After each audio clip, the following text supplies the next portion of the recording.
तांसाल हरदनपुर विधानसभा आमसायाव सकसे जाखा BJP booth office तै मंत्री प्रतिमा भूमिक नि मांगप्ली आबुवाई दंफ्ला जाक्राक साला दनपुर विधानसभा आमसाय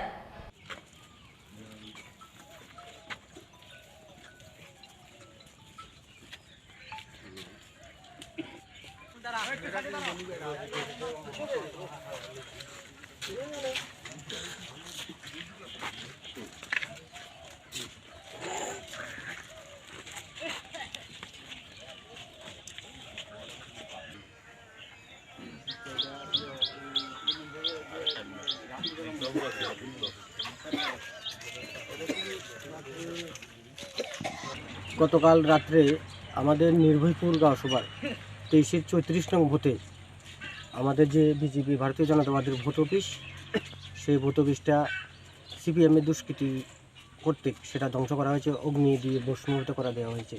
আমরা আমাদের এই 5 বছরের সরকারে আমরা নির্ভয়পুরের সর্বাঙ্গীন উন্নয়নের ক্ষেত্রে প্রত্যেকটা ক্ষেত্রে আমরা মানুষের পাশে গিয়েছি। আমাদের গ্রামের মধ্যে কোনো অশান্তি সৃষ্টি করার কাউকে করতেও দিইনি, আমরা কোনো অশান্তি করিনি।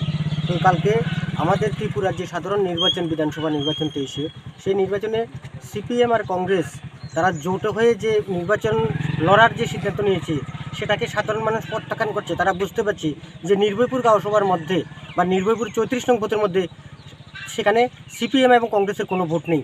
সেই আতঙ্কের বশীভূতে তারা আমাদের অশান্তি সৃষ্টি করার জন্য, মানে নির্ভয়পুর গ্রামের যে শান্ত পরিবেশকে অশান্ত করার জন্য কালকে রাতে তারা সিপিএমের যে মাফিয়ারা 25 বছর যারা মাফিয়া করে এই ত্রিপুরা রাজ্যকে অশান্তি করেছিল, তারা গতকাল রাত্রে আমাদের এই ভোট অফিসটা আগুন দিয়ে সর্বনাশ করে দিয়েছে। আমাদের এখানে কেন্দ্রীয় প্রতিমন্ত্রী চৌধুরী মিলে আমাদের সবার ফ্ল্যাগ পোস্টার ছিল, সবটা করে দেওয়া হয়েছে। আমরা এখন পুলিশকে ইনফর্ম করেছি, আমরা পুলিশ অধিকারীর কাছে আমরা সেটাও অনুরোধ করেছি যে অবিলম্বে সিপিএমের যে ক্যাডার বাহিনী যে 2-3 জন দুষ্কৃতী আছে, আমাদের দুষ্কৃতীদের অবিলম্বে গ্রেপ্তার করতে হবে, নাইলে নির্ভয়পুরে যে শান্ত পরিবেশকে তারা অশান্ত করেছে সেটা কিন্তু পরিণতি খারাপ হতে পারে।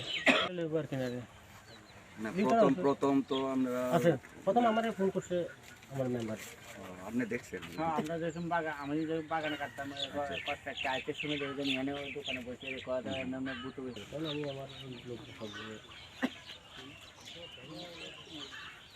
এবার তো দূরে যাও।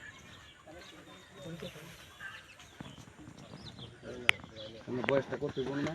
45 বাবা আছেন? না